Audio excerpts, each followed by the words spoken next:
Good morning students, my self मिनल पटेल। आज આપણે ધોરણ 12 સાયન્સમાં વિષય ગણિત ચેપ્ટર નંબર 3 શ્રેણિકનો પ્રારંભિક ખ્યાલ મેળવીશું। તો કે શ્રેણિક કોને કહેવાય? શ્રેણિકનો અંગ્રેજી શબ્દ છે મેટ્રિક્સ। તો શ્રેણિકની વ્યાખ્યા વિશે વાત કરીએ આપણે તો કે કોઈપણ વાસ્તવિક સંખ્યાઓ છે તો તમે જાણો છો સમમેય હોય, અસમમેય હોય, કોઈપણ સંખ્યા હોય તો એ વાસ્તવિક સંખ્યાઓની ચોરસ અથવા લંબચોરસ જે ગોઠવણી કે સારણી કરીએ છીએ એને શ્રેણિક કહેવાય। કે કોઈપણ વાસ્તવિક સંખ્યાઓની ચોરસ કે લંબચોરસ સારણીને શું કહેવામાં આવે છે? શ્રેણિક કહે છે। બરાબર? તો આપણે આ જે ચોરસ કે લંબચોરસ સારણી છે એને ઉદાહરણ દ્વારા સમજીએ કે ધારો કે કોઈ ત્રણ મિત્રો છે, રાધા, શ્યામ અને જમના। આ ત્રણ મિત્રો છે, એમની પાસે નોટબુક અને પેન છે। એમની પાસે નોટબુક અને પેન છે। ધારો કે રાધા પાસે 10 નોટબુક અને 4 પેન છે। ધારો કે રાધા પાસે 10 નોટબુક અને 4 પેન છે અને શ્યામ પાસે 12 નોટબુક અને 3 પેન છે, જ્યારે જમના પાસે 5 નોટબુક અને 6 પેન છે। બરાબર? હવે આ જે નોટબુક અને પેનની સંખ્યા છે અને આ જે ત્રણ મિત્રો છે એમની આપણે ચોરસ કે લંબચોરસ શ્રેણિકની અંદર ગોઠવણી કરીશું। બરાબર છે? તો પહેલા કે શ્રેણિકની અંદર ગોઠવણી કરવા માટે એનો સંકેત શું છે? તો કે શ્રેણિકનો સંકેત સ્ક્વેર બ્રેકેટ। શું છે? સ્ક્વેર। બરાબર? આ છે શ્રેણિકનો સંકેત છે। હવે જ્યારે પણ ગમે એટલા દાખલા આપણે ગણીશું દરેકની અંદર શ્રેણિકના આ સંકેતને કરીશું। તો કે આ જે રાધા, શ્યામ અને જમના ત્રણ મિત્રો છે એની નોટબુક અને પેનની ગોઠવણીને આપણે આ શ્રેણિકની અંદર ગોઠવવાની છે। એને આપણે ચોરસ પણ ગોઠવી શકીશું અથવા તો લંબચોરસ ગોઠવણી કરી શકાય। તો ચલો આપણે એને ગોઠવણી કરીએ। તો ધારો કે આપણે શ્રેણિકનું કોઈ નામ આપીએ a બરાબર અહીંયા નોટબુક રાખીશું અને અહીંયા પેન રાખીશું। બરાબર? તો અહીંયા રાધા પાસે કેટલી નોટબુક હતી? તો 10 અને એની પાસે પેન કેટલી હતી? તો 4। શ્યામ પાસે કેટલી નોટબુક હતી? તો કે 12 અને પેનની સંખ્યા હતી 3। જ્યારે જમના પાસે કેટલી નોટબુક હતી? તો 5 અને એની પાસે પેનની સંખ્યા હતી 6। બરાબર? આ થઈ તમારા નોટબુક અને પેનની ગોઠવણી। જેને આપણે કહી શકીએ તો તમે જોઈ શકો છો કે આ ગોઠવણી એ લંબચોરસ પ્રકારની છે। આ ગોઠવણી કેવા પ્રકારની છે? તો કે લંબચોરસ પ્રકારની છે। તો આ લંબચોરસ સારણી થઈ કહેવાય। કેવી સારણી કહેવાય? લંબચોરસ સારણી। બરાબર છે? તમે જોઈ શકો છો કે અહીંયા શિરોલંબ અને સમક્ષિતિ બંને દિશામાં ગોઠવણી કરી છે। શિરોલંબ અને સમક્ષિતિ। તો જેટલી સમક્ષિતિ દિશામાં તમે ગોઠવણી કરો છો એને હાર કહીશું આપણે। શું કહીશું? હાર કહીશું।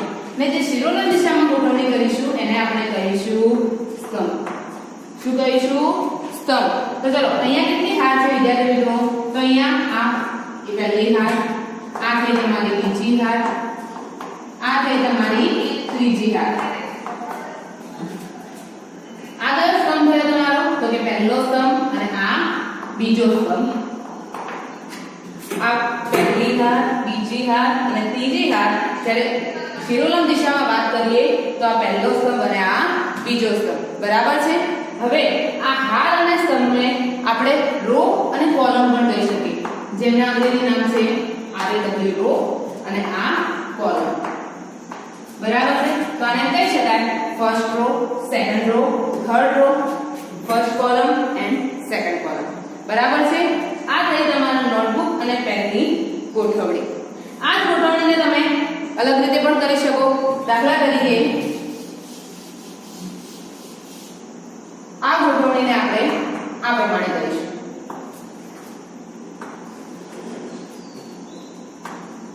10, 12 અને 5 એટલે કે આ નોટબુકની સંખ્યા દર્શાવે છે અને અહીંયા પેનની સંખ્યા આવશે 4, 3, 6। આ થયા રાધા, શ્યામ અને જમના। બરાબર છે? કે રાધા પાસે 10 નોટબુક, 4 પેન, શ્યામ પાસે 12 નોટબુક અને 3 પેન, જ્યારે જમના પાસે 5 નોટબુક અને 6 પેન છે। બરાબર છે? તો આ પ્રમાણે પણ તમે એની ગોઠવણી કરી શકો છો। આ જોઈ શકો છો કે આ ગોઠવણીને પણ તમે લંબચોરસ ગોઠવણી કહી શકો છો। કે તમને જે રીતે અનુકૂળ થાય એ રીતે આપણે ગોઠવણી એની કરી શકીએ છીએ। બરાબર? હવે વાત કરીએ તો કે શ્રેણીકની કક્ષા કોને કહેવાય? શ્રેણીકની કક્ષા કોને કહેવાય? તો કે શ્રેણીકની કક્ષા આપણે કઈ રીતે નક્કી કરીશું? તો કે એમાં રહેલા હાર અને સ્તંભની સંખ્યાઓ પરથી આપણે એની કક્ષા નક્કી કરી શકાય. ધારો કે આપણે એમ કહી શકીએ કે કોઈ શ્રેણીકમાં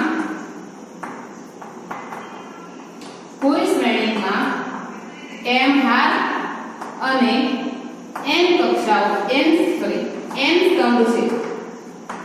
કોઈ શ્રેણીકમાં m હાર અને n સ્તંભ છે તો એ શ્રેણીકની આપણે શ્રેણીકની કક્ષા કહીશું m ક્રોસ n. એ શ્રેણીકની કક્ષા કેટલી થશે? m ક્રોસ n, એટલે કે m હાર અને n સ્તંભ. બરાબર. તો ચલો આપણે ઉપરની શ્રેણીકમાં જોઈએ. શ્રેણીક A માં તો કેટલી હાર છે? તો આને જો તમે એક હાર, આ પહેલી હાર, અને આ તમારી કેટલી હાર થઈ? બીજી હાર. બરાબર છે. અને અહીંયા સ્તંભ કેટલા છે? તો કે પહેલો સ્તંભ, આ બીજો સ્તંભ અને આ ત્રીજો સ્તંભ. તો શ્રેણીકની કક્ષા કેટલી થઈ કહેવાય? કે 1 અને 2 હાર છે તો એમની જગ્યાએ લખીશું 2. અને સ્તંભ કેટલા છે? તો 1, 2 અને 3. તો એમની કક્ષાએ શું લખીશું? આપણે એમની જગ્યાએ 3 લખીશું. તો આ શ્રેણીક A ની કક્ષા કેટલી થઈ? 2/3. આ શ્રેણીક A ની કક્ષા કેટલી થઈ? 2/3. એ જ રીતે આ શ્રેણીકની કક્ષા કેટલી કહી શકાય? તો આ શ્રેણીકની અંદર કેટલી હાર છે? તો 1, 2 અને 3. જ્યારે સ્તંભ કેટલા છે? 1 અને 2. તો આ શ્રેણીકની વાત કરીએ તો એની કક્ષા કેટલી થાય? 3/2. કેટલી થશે એની કક્ષા? 3/2. તો કે એની કક્ષા પરથી શ્રેણીકના સભ્યો વિશે પણ આપણે જાણકારી મેળવી છે. શ્રેણીકના સભ્યો કો, ઘટકો કો, તો જે તમે વાસ્તવિક સંખ્યાઓ શ્રેણીની અંદર દર્શાવો છો એને શું કહેવાય? એના સભ્યો અથવા તો એના ઘટકો કહી શકાય. બરાબર છે. તો એના સભ્યો કેટલા થશે? તો કે 2/3. તો એનો ગુણાકાર કરો 2 × 3 તો એના સભ્યો કેટલા થાય? 6 સભ્યો. તો તમે ગણી શકો છો કેટલા સભ્યો? જો 1, 2, 3, 4, 5 અને 6. અહીંયા પણ તમે ગણી શકો છો 3, 2, 6. તો આ શ્રેણીના પણ સભ્યો કેટલા થશે? 6. એ રીતે તમે જો શ્રેણીની કક્ષા જાણતા હોય તો એના સભ્યો વિશે પણ જાણકારી મેળવી શકાય. એટલે કે આપણને કોઈ શોર્ટ ક્વેશ્ચનમાં પ્રશ્ન પૂછાય કે ધારો કે 4/2 કક્ષાવાળા શ્રેણીકના ઘટકોની સંખ્યા ખાલી જગ્યા છે. બરાબર છે. કે 4/2 કક્ષાવાળા શ્રેણીકના ઘટકોની સંખ્યા ખાલી જગ્યા છે. તો કે આ શ્રેણી 4/2 એટલે કેટલી થશે એના ઘટકો? તો 4 × 2 તો કેટલી થશે ઘટકોની સંખ્યા? 8. કેટલી થશે ઘટકોની સંખ્યા? 8. બરાબર છે. આ થઈ શ્રેણીકની કક્ષા. આપણે આગળ વાત કરીશું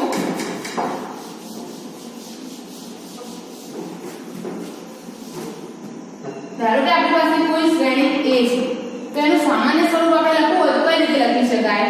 તો કે Aij. શું લખી શકાય? Aij. અને એની કક્ષા લખીશું આપણે m ક્રોસ n. એને કહેવાય શ્રેણીકનું વ્યાપક સ્વરૂપ. એટલે શું કહીશું આપણે? શ્રેણીકનું વ્યાપક સ્વરૂપ. તમે અહીંયા I એટલે કહી શકો હાર અને J એટલે કહી શકો સ્તંભ. I એટલે શું થશે? તમારો હાર અને J એટલે સ્તંભ. બરાબર છે. અને આ m ક્રોસ n છે તો આપણે હમણાં જ ખ્યાલ મેળવ્યો એને કહી શકાય એની કક્ષા. અને આ બંનેનો ગુણાકાર કરવાથી તમને મળશે A ના ઘટકોની સંખ્યા. તો આપણે સામાન્ય રીતે આપણે શ્રેણી A ને આ રીતે પણ દર્શાવી શકાય. A = A11. A = શું થશે? A11. એટલે કે આ શ્રેણીનો પહેલો ઘટક થશે A11. એનો મતલબ શું થાય? જો મેં તમને કીધું કે I એ શું દર્શાવે છે? હાર દર્શાવે છે. J એ શું દર્શાવે છે? તો કે સ્તંભ દર્શાવે છે.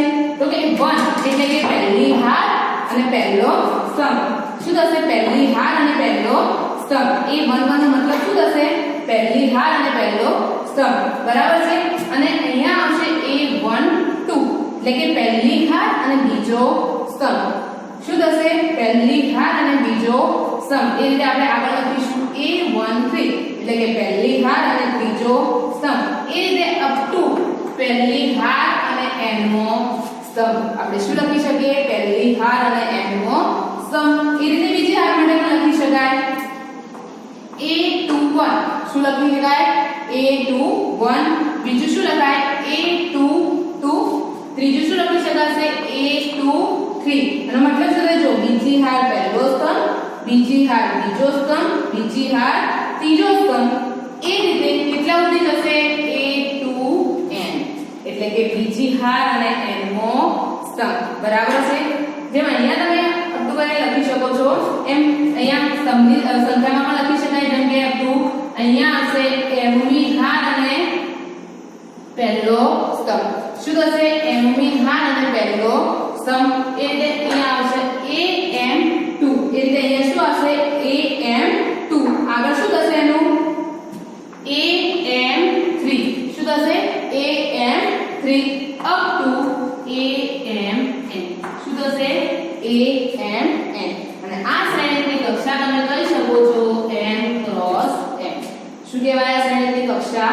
m ક્રોસ n એટલે આ જે દરેક છે એ 1 1 a12 a13 કોઈ પણ લઈ શકો અને આ બધાને કહેવાય આ શ્રેણીના ઘટકો એટલે શું કહી શકાય આ શ્રેણીના ઘટકો બરાબર છે આપણે આગળ વાત કરીએ એક ઉદાહરણ લઈએ સમજવા માટે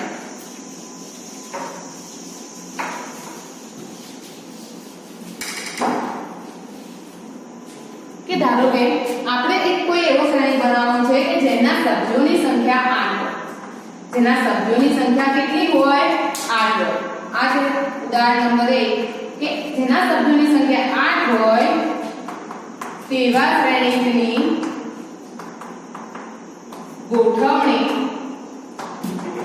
કેટલા પ્રકારે થઈ શકે કેટલા પ્રકારે થઈ શકે બરાબર છે તો મેં તમને હાલ જ કીધું કે એની જે સભ્યોની સંખ્યા છે આપણને શું મળે છે એના હાર અને સ્તંભના ગુણાકાર કરવાથી બરાબર છે તો તમે 8 સંખ્યા તમારો જવાબ આવો છે 8 તો તમે ગોઠવણી કેટલા પ્રકારે કરી શકો પહેલી ગોઠવણી તો કે 1/8 આ ગોઠવણી કેટલા પ્રકારે પહેલી ગોઠવણી થશે 1/8 એટલે કે 1 એટલે શું દર્શાવશે એ હાર દર્શાવશે શું દર્શાવશે હાર અને 8 એ શું દર્શાવશે સ્તંભ દર્શાવશે એટલે કે આ જે ગોઠવણી હશે એમાં ફક્ત એક હાર હશે અને સ્તંભની સંખ્યા કેટલી હશે 8 આ પહેલું છે કે તમને હું ઉદાહરણ તરીકે સમજાવું તો કે ઉદાહરણમાં આપણે કરીએ તો કે પહેલા એક જ હાર રાખવાનો તો 1 2 3 4 5 6 7 અને 8 બરાબર છે જુઓ તમે જોઈ શકો છો હાર કેટલી છે એક જ છે પણ સ્તંભ કેટલા થયા એના 8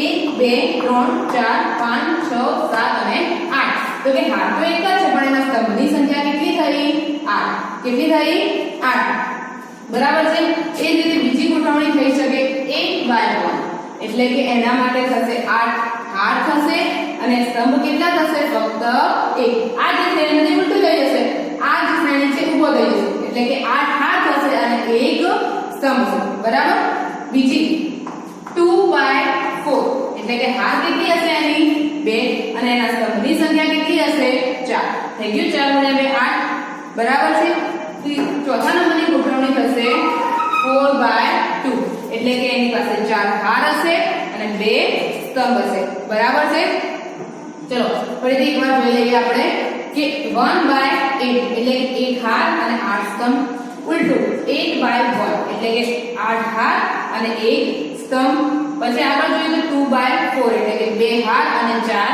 સ્તંભ આગળ જોઈએ તો 4/2 એટલે કે 4 હાર અને 2 સ્તંભ એ પ્રમાણે કેટલા પ્રકારે ગોઠવણી થઈ શકશે તો કે 4 પ્રકારે એ રીતે તમને કોઈ પણ અહીંયા આપેલું હોય તો તમે એની ગોઠવણી કરી શકો છો આ જે ક્વેશ્ચન છે શોર્ટ ક્વેશ્ચન માટે આઈએમપી છે બરાબર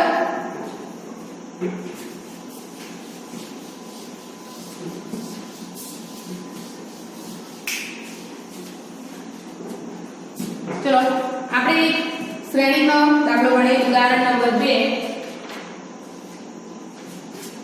તો કે આપણે એવો શ્રેણી બનાવવો છે કે જેની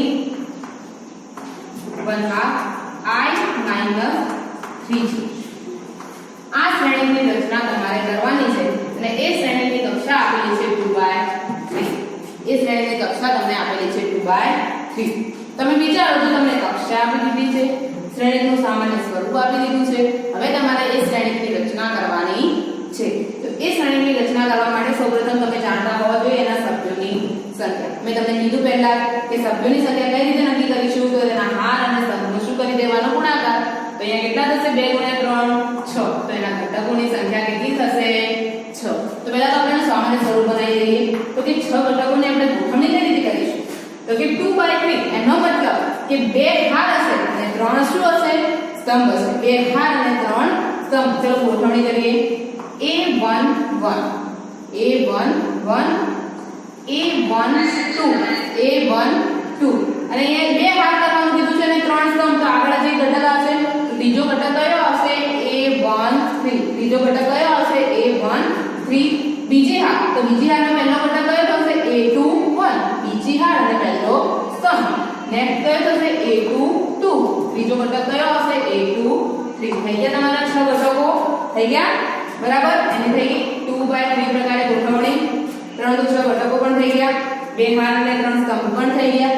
હવે આ A11 તો તમે મૂકી દીધા પણ A11 ની જગ્યાએ કઈ વાસ્તવિક સંખ્યા મૂકીશું આપણે એને શોધવું પડશે અને એ શોધવા માટે તમને એક શરત આપી દીધી છે 1/2 i - 3. પહેલા તમે સમજાવ્યા i કોને કહેવાય i એટલે કે હાર અને j એ શું દર્શાવશે તમારા સ્તંભ. i ની હાર અને j નો સ્તંભ. એટલે કે A11 વાત કરતા હોઈએ આપણે તો i એટલે 1 અને j પણ શું થશે 1. ચલો પહેલો ઘટક આપણે શોધીએ. તો A11 એટલે કે i બરાબર પણ 1 થશે અને j બરાબર પણ શું થશે 1. કિંમતો મૂકીએ આપણે તો કે 1/2 i એટલે કે a - 3j. j ની જગ્યાએ પણ આપણે શું મૂકીશું 1. તો અહીંયા શું થશે 1/2 i એટલે કે 1 હતા અને 3 3 એકા 3. તો અહીંયા શું થશે જુઓ 1 - 3 એટલે -2 થશે પણ માનાંક છે એટલે શું થઈ જશે એનું +2. તો 2/2 એટલે કેટલા મળશે તમને 1 મળશે. ચલો આગળ જોઈએ બીજો ઘટક તો A12 A12 તો A12 માટે તમને શું મળશે i બરાબર 1 અને j બરાબર 2. i બરાબર 1 અને j બરાબર 2 કેમ એવું થશે કારણ કે પહેલી હાર અને બીજો સ્તંભ એટલે કે i 1 અને j કેટલા થશે 2 બરાબર. એની પણ કિંમતો મૂકીએ તો 1/2 i એટલે કે 1 - 3j એટલે કે અહીંયા આવશે 2. તો અહીંયા કેટલા થશે 1/2. ચલો દેખો 1 - 6 3 દુ 6. તો 1 - 6 એટલે જવાબ શું આવશે -5 પણ માનાંક છે એટલે શું થઈ જશે ચલો આપણે લખી દઈએ -5 અને માનાંક છે એટલે +5/2 બરાબર છે. આ થયા બે ઘટકો. હવે આગળ ત્રીજા ઘટકની વાત કરતા હોઈએ તો ત્રીજો ઘટક કયો આવશે A13. તો શું હતું આપણી રકમ 1/2. અહીંયા શું થશે જો i બરાબર 1 અને j બરાબર 3. તો 1/2 i એટલે કે a - 3j એટલે કે 3 × 3. તો અહીંયા કેટલા થશે જો 3 તરી 9 એટલે કે 1 - 9. તો કેટલા થશે કે -1 થશે પરંતુ માનાંક છે એટલે શું થઈ જશે +1/2. તો અહીંયા જવાબ શું આવશે 4. આગળ જોઈએ તો બીજી હારમાં પહેલો ઘટક કયો આવશે A21. તો અહીંયા આનો મતલબ થશે i બરાબર 2 અને j બરાબર 1. તો ચલો 1/2 i એટલે કે 2 - 3j એટલે કે 1. તો અહીંયા કેટલા થશે જુઓ 3 એકા 3 2 - 3 તો -3 જવાબ આવશે -1 પણ માનાંક છે એટલે શું થઈ જશે 1/2. ક્લિયર. ત્રીજો ઘટક થશે A22. પાછળ નંબરનો ઘટક કયો થશે A22. એનો મતલબ કે i બરાબર પણ 2 અને j બરાબર પણ 2. ચલો કિંમતો મૂકીએ 1/2 i એટલે કે 2 - 3 કૌંસમાં પણ 2 આવશે = તો કેટલા થશે 2 - 6 એટલે -4 માનાંક છે એટલે +4 થઈ જશે તો 4/2 એટલે આન્સર તમને મળશે 2. લાસ્ટ ઘટક આપણો છે A23. કયો છે A23. એનો મતલબ કે i બરાબર 2 અને j બરાબર 3. તો 1/2 2 - 3 અને j ની જગ્યાએ પણ આવશે 3. તો શું થશે અહીંયા જુઓ 2 - 3 કરી 9 તો 2 - 9 તો કેટલા થશે -7 પણ માનાંક છે એટલે શું થઈ જશે 7/2. ક્લિયર આટલા સુધી. તો આપણે તમે ઘટકો તો શોધી દીધા બધા ઘટકો તો શોધી દીધા. પરીક્ષામાં દાખલા પૂછાય તો ઘટકો શોધીને છોડી મૂકવાનો નથી માર્ક્સ કપાઈ જશે. તો શું કરવાનું પહેલા ઘટકો શોધી અને એના શ્રેણિક બનાવી દેવાનો. ચલો શ્રેણિક બનાવીએ 2/3 કક્ષાવાળા.